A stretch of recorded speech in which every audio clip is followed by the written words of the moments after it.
Where perfection is fragile, excellence is enduring. Excellence allows for creativity of the moment. Excellence can allow for a flaw or two. That doesn't detract from excellence. Welcome to the Practicing Harp Happiness podcast. I'm Anne Sullivan, a harpist on a mission to empower every harpist to experience more harp happiness.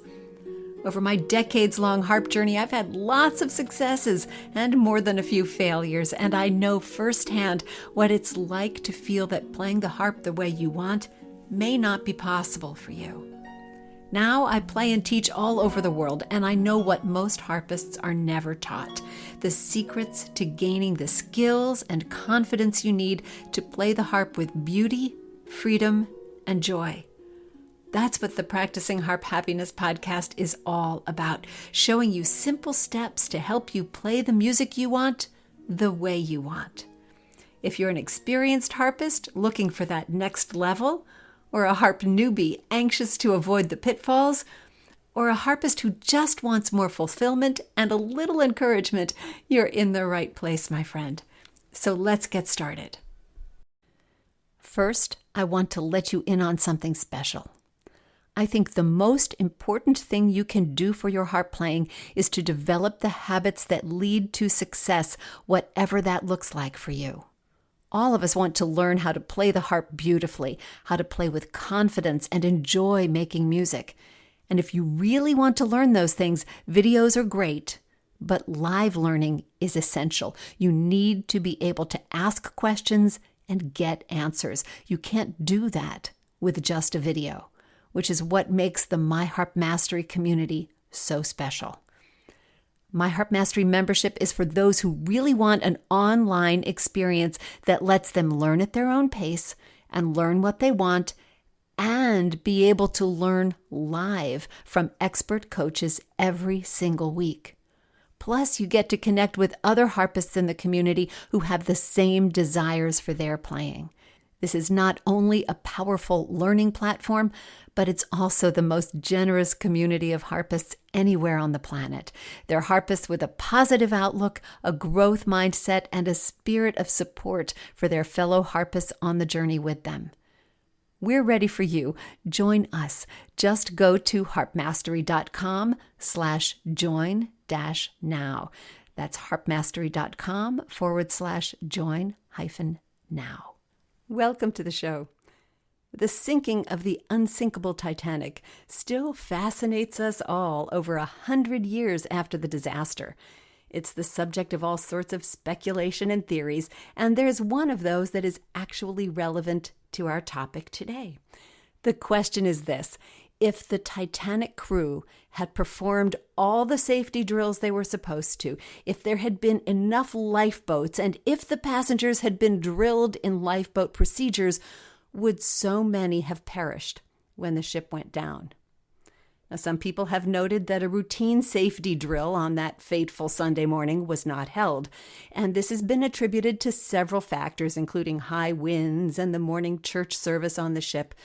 But even with that, there was only lifeboat accommodation for about half of the passengers and crew on board. Was the ship thought to be so well designed that safety preparedness could be relaxed? Well, probably not. But the safety regulations for passenger ships that we have today came in part out of the hard lessons of the sinking of the Titanic.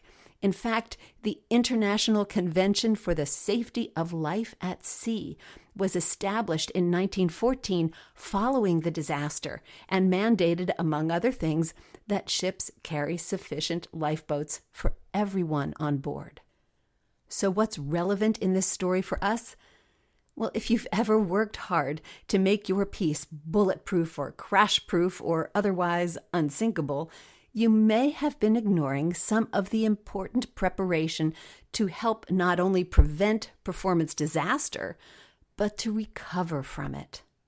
When you're preparing to play a piece, expecting that mistakes will happen and learning to recover from them is the most important part of your practice.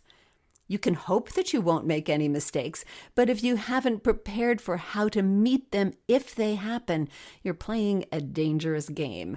The icebergs are there, and you may or may not hit them. But just as some emergency preparedness may have saved lives aboard the Titanic, your Harp emergency preparedness could save your performance too. So on today's show, we'll explore the myths around mistakes, perfection, excellence, and safe performance preparation procedures. Ooh, that's a lot to say. But there's a lot for you to learn in this episode too. So grab your cup of coffee and let's get started. And safety first, don't forget to buckle your seatbelt. Now, if you want to do a little bit more work on the topic that we covered today, you can always look in the show notes for that related resource. And today I have linked to a blog post called Perfection, Productivity, and Performance. And this will give you just a different look than the one we're looking at today, at how to combine those things, how to perhaps renegotiate your desire for perfection in terms of a little bit more of a reality check. So the link to that blog post is in the show notes. And I've also linked there a link to join our November seminar series. Now, this is the second month that we've done a seminar series, and our October seminar series has finished up. And November will be starting. Our topic for November is called On a Roll, and this is a month-long course on rolling chords. Now remember, the seminar series is just a little subscription to the Monday night calls that our My Harp Mastery members have access to. Now, this is not a My Harp Mastery membership. Our members have access to a library of courses, and they get to hang on to the replays forever. They've got extensive archives. There are other resources like the Scale of Success. But I realize that that's not for every harpist, at least not all the time, and not maybe today. So here's a way for you to keep learning on the topics that we explore in the My Harp Mastery membership by joining us on those Monday calls.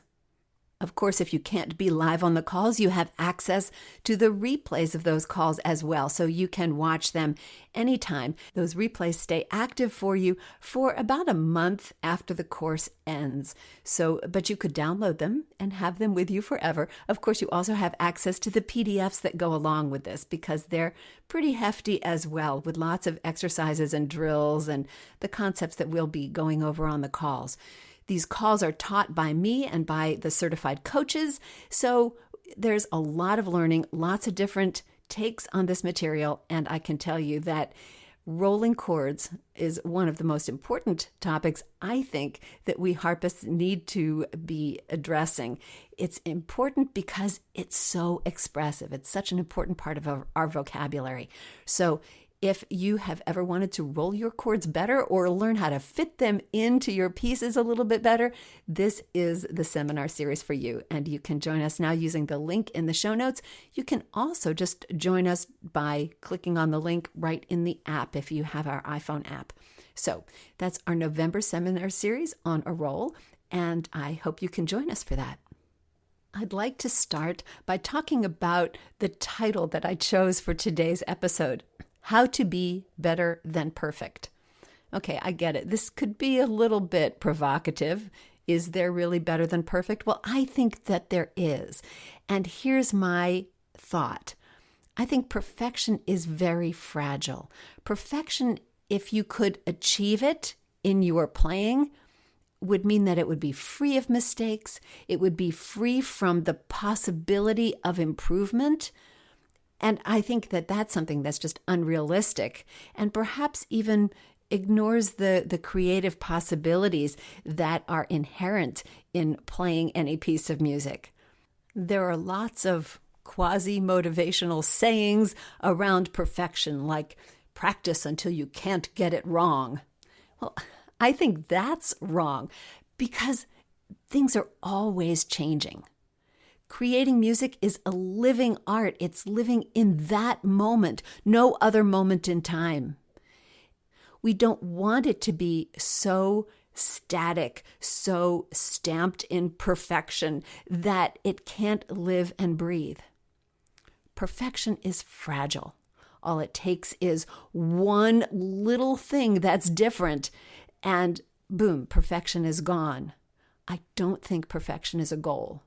I know that it often seems like we hear perfect performances, but remember, the performances that are put out on CDs or produced recordings like that, the perfection is artificially created.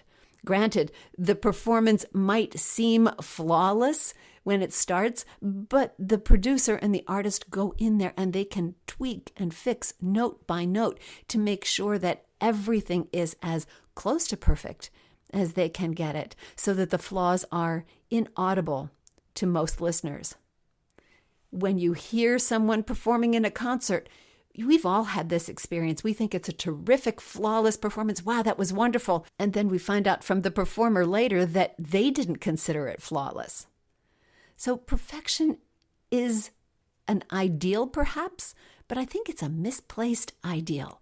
What I'd like to substitute for that is the word excellence. Where perfection is fragile, excellence is enduring. Excellence allows for creativity of the moment. Excellence can allow for a flaw or two. That doesn't detract from excellence. So here's what I'd like to suggest.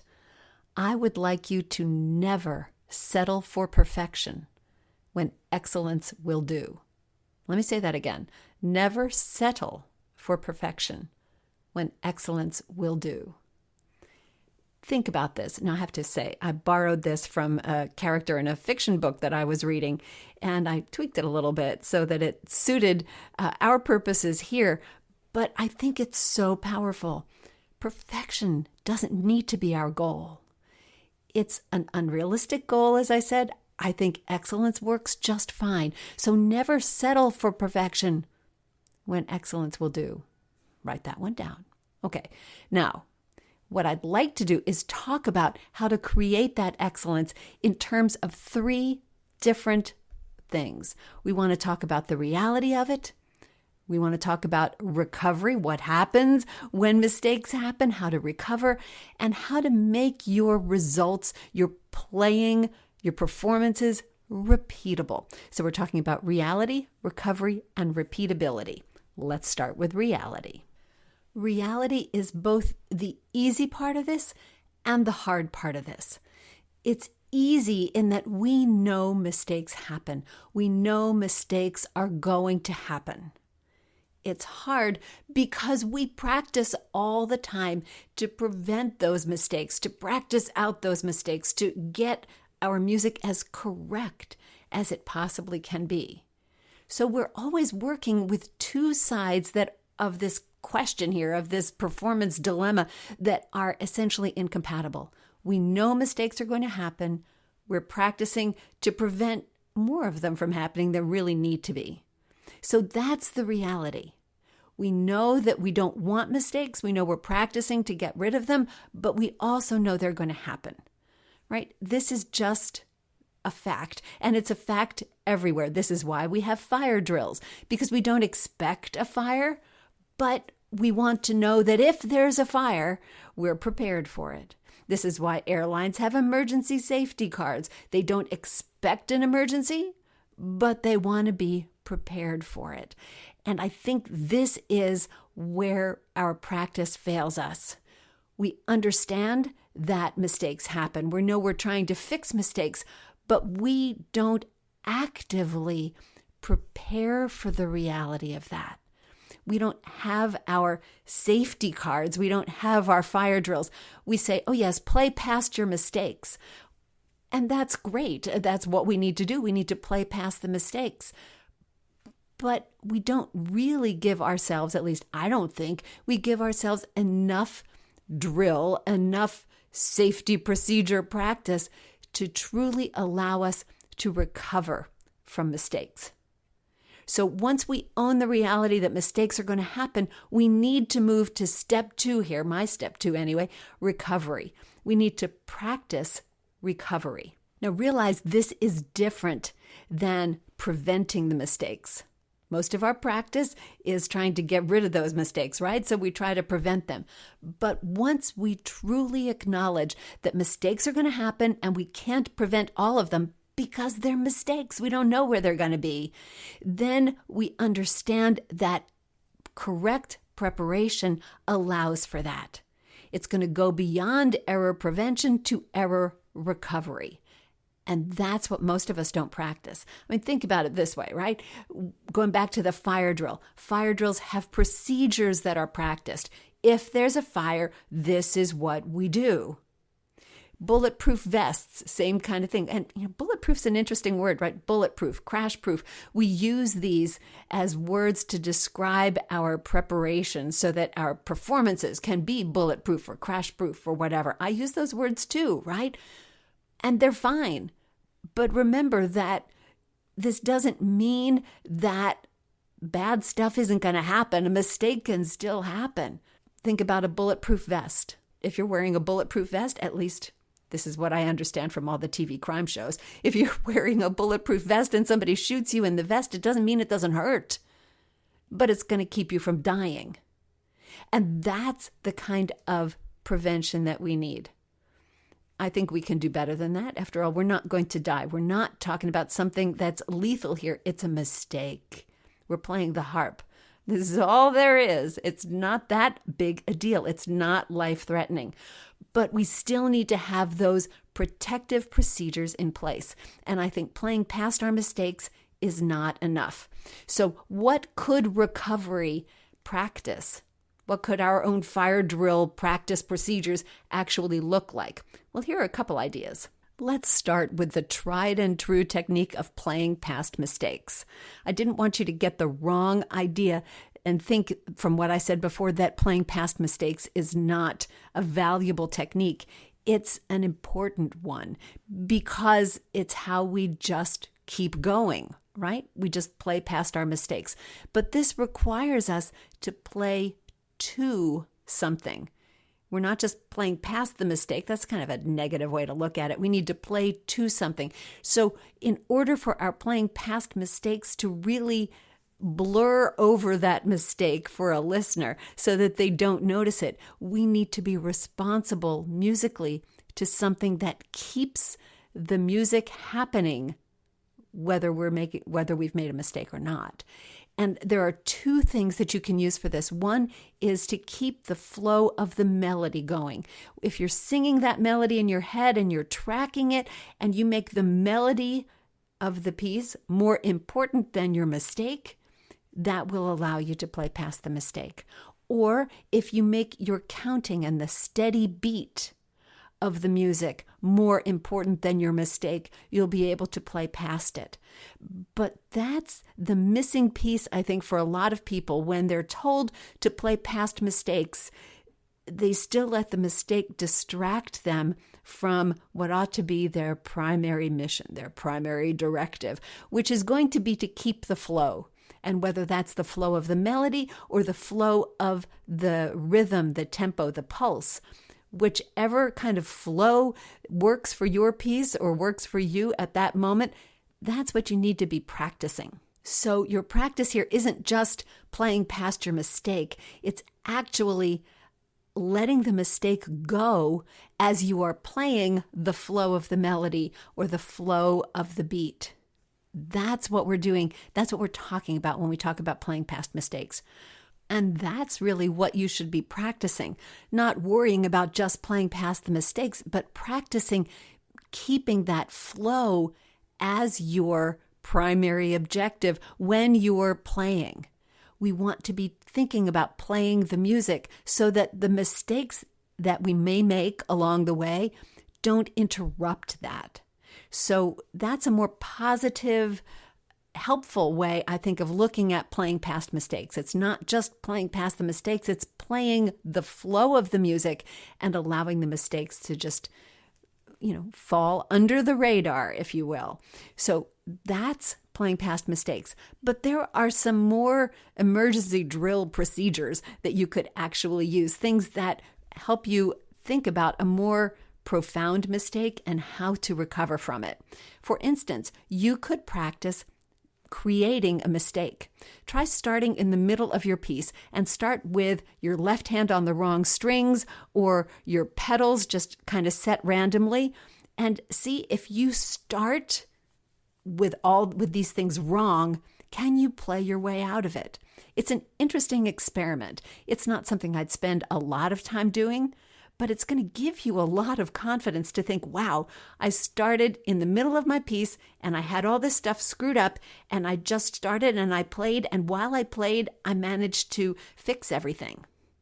That's a pretty impressive fire drill. Something a little bit easier, you could practice playing through your piece and skipping a measure every once in a while. Whoa, what would happen if I just skipped the next measure and jumped? This is sort of simulating losing your place when you play, right? Like, oh, I looked back at the music and I didn't know where I was. Well, practice skipping a measure every once in a while. Just sort of plan for it and say, okay, I'm going to skip the next measure, jump, and see if you can keep playing, how seamless you can make that. It won't be completely seamless because the music is meant to have that measure in there. Or try skipping a line.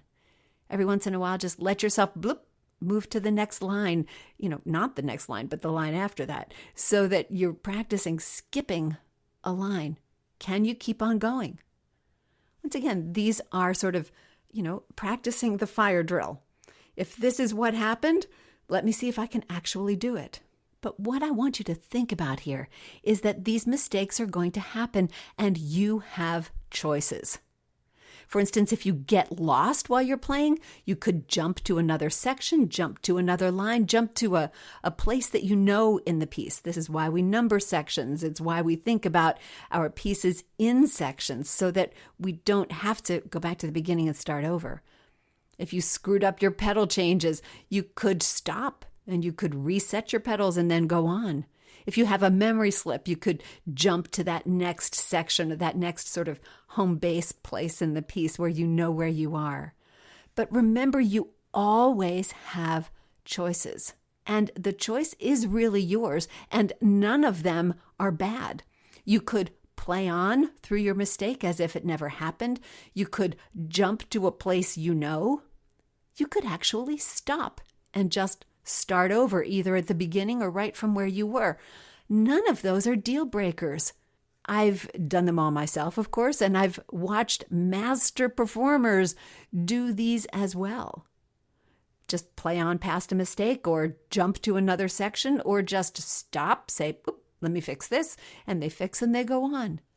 This is about recovery, and recovery is in your control if you decide to make it part of your plan. It doesn't have to be scary.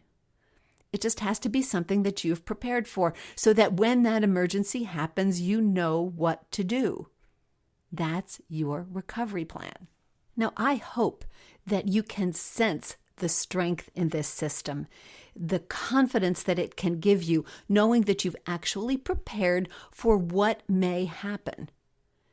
And once we realize and finally own to ourselves that mistakes are going to happen, and we allow ourselves to prepare to recover from those mistakes, you are in a much stronger place.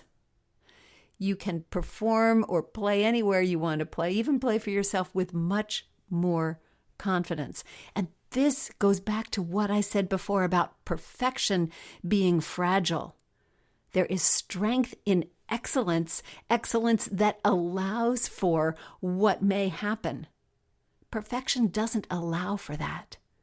So if we remove perfect from our ideal, if we remove the idea of being perfect from our playing and from the way we prepare to play, then we have something that's really interesting. We have the opportunity to create repeatability. And by that, I mean knowing that you can produce a similar result, a similar performance every time. Not identical, because that might be perfection, and we're releasing the idea of perfection here. But we want to make our playing as consistent as possible. allowing for the differences that are likely to happen from one day to the next. We don't feel the same way every day. We don't have the same energy level, the same coordination. We're tired some days, right? Maybe we've had too much coffee on other days. Whatever it is, we don't approach every day at the harp the same way. So we're not looking for the same performance. We're not looking for that perfect playing every day. We're looking for something that we can call excellent or good enough for today, because we don't always need to strive for excellence every day either. It's a long-term pursuit, excellence, right? Doesn't mean you have to have excellence in every practice session. But when we're looking for repeatability, we're not looking for note perfect. We're looking for a similarly excellent result. And how would we do that? First, you need to decide what is important, what is most important other than every note, right? When you stay focused on every note as being important, you're losing sight of the music, because the music is so much more than the accumulation of all those notes. And so you need to decide what you really want that piece of music to be, what's the most important thing you want to convey, and then practice that. Whether it's the music itself, whether it's the flow or the tone or the mood or some other expressive thing, or maybe it's even the rhythm of a particular piece. Decide what is important. Just don't place the importance on every single note. The magic of this is that when you put your focus on the music or the flow or the expression, that's what will be conveyed. When your focus is on every note, that's what a listener hears. And they'll hear every single wrong one, trust me. But when your focus is on a bigger picture item, something that's more related to the overall communication of the music, then that's what a listener will hear too. So this is an important focus shift, and it's something that you should be doing in your practice as well. Yes, there's a time to drill every note, but there's a time to release the performance of every note and start thinking about playing the music. Step 2 in repeatability is practicing those emergency procedures we talked about when we talked about recovery. There's no substitute for being prepared. The beauty here is that when you are actually prepared, and you've prepared on purpose for those emergencies that might come up, fewer of them come up because you're calmer about the things that actually happen. You know you can handle it.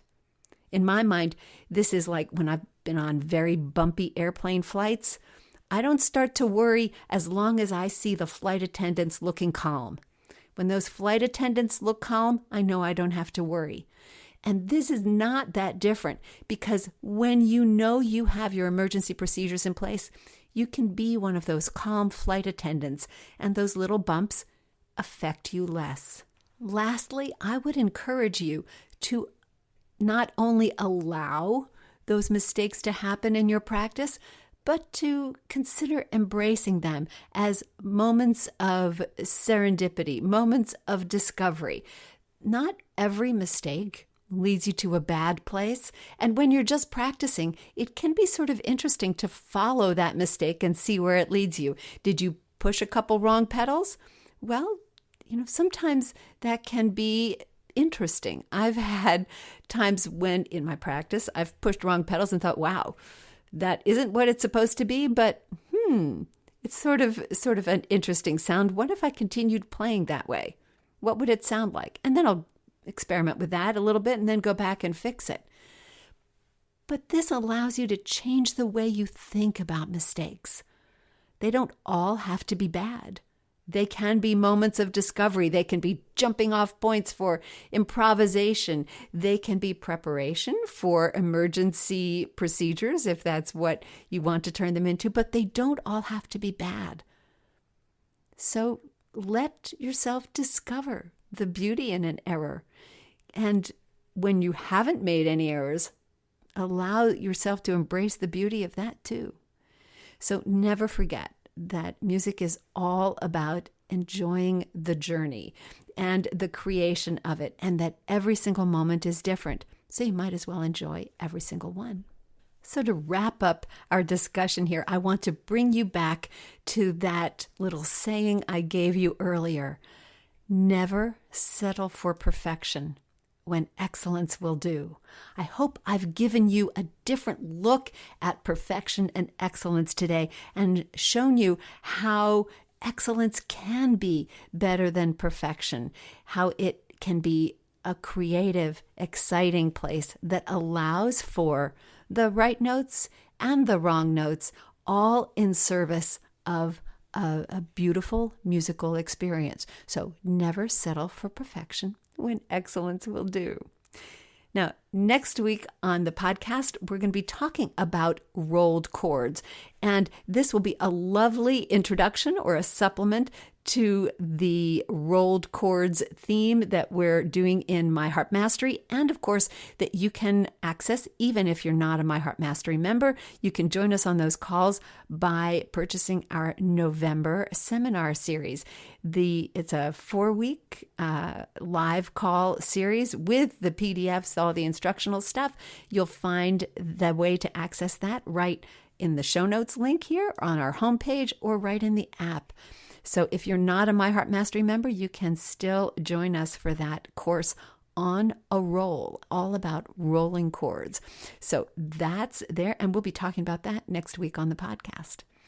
Until I talk to you next week, remember, every day is a day you can add more harp happiness to the universe, to your world, and to your spirit. And all you have to do is play. Thanks so much for listening, and I'll see you next time.